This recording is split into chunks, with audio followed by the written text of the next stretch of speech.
বিপ্লব 2018 তো দরকার ছিল, কারণ কমিউনিস্টরা বলতো বিপ্লব দীর্ঘজীবী হও, বিপ্লব দীর্ঘজীবী হও, আর বিপ্লব চলে এসেছিল।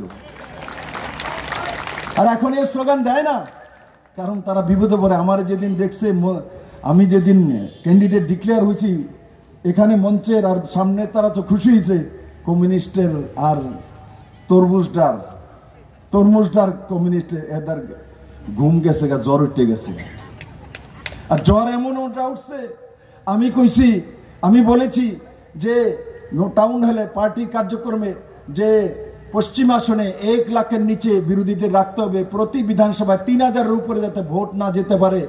আমার নামে নালিশ লিখছে চিফ ইলেকশন কমিশনের কাছে দিল্লিতে। বিপ্লব দেব এই কথা কইছে। আরে তো মোদিও তো কইছে এইবার 400 পার, আর কংগ্রেসকে 50-এর নিচে, ওন মোদির নামও লিখবো? এটি আসলে জ্বর যেছে, জ্বর বেশি উঠলে কি কয়, মাথার জ্বর উঠে গেলে উল্টা পাল্টা কয়। জ্বর এমন উল্টা উঠছে, 405-এর উপরে জ্বর উঠছে, এখন উল্টা পাল্টা কয়। একটা কয় দুবাইয়ে টাকা গুনতাছে, আরে টাকার মান করছো, আমি রোজগার করছি থেকে গুনে বুঝে। প্রদ্যুতের লোকে ঢিল হয়ে গেছে গা, আর দুবাইয়ে টাকা গেছে গা, গুনতাছে। আরেকটা কয় বিপ্লব দেব কেমনে কয়ে দিল আমরা 1 লাখের নিচে ভোট চাবো। বিপ্লব দেবকে তোমরা 10 লাখ ভোট দিব? বিপ্লব বিজেপি কার্যকর্তা, বিজেপির ক্যান্ডিডেট, তো বিপ্লব দেবের ভোট চাইবে না?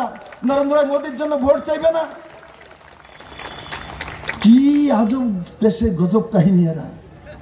এরা বলে ত্রিপুরাতে সরকার চালিয়েছে, 25 বছর এরা সরকার চালিয়েছে। সাংবাদিক বন্ধুরা তারা ফটো তুলছে বই পেয়ে, দেহ তাদের এই পুরনো ফটোটি বাইর করো তারা, যে এরা কেমন জীব আছিল যারা ত্রিপুরার মানুষের শাসন করছে।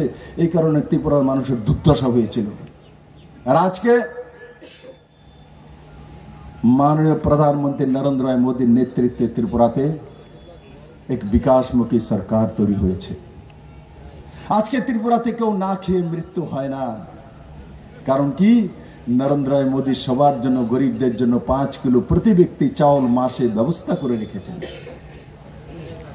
আগে কংগ্রেস কমিউনিস্টের যখন সরকার ছিল, ত্রিপুরাতে সব জায়গায় শোনা যেত এই কমিউনিস্টদের বয়ান কি ছিল, খাদ্য নেই, বস্ত্র নেই, অন্ন নেই, মা নাই, ফুলা নাই, মায়া নাই, বিয়া নাই, খাওয়া নাই, কেন্দ্র বঞ্চনা, কিচ্ছু দেয় না, কিচ্ছু করে না, কিচ্ছু পাইছি না, মানে সব নাকারাত্মক স্লোগান।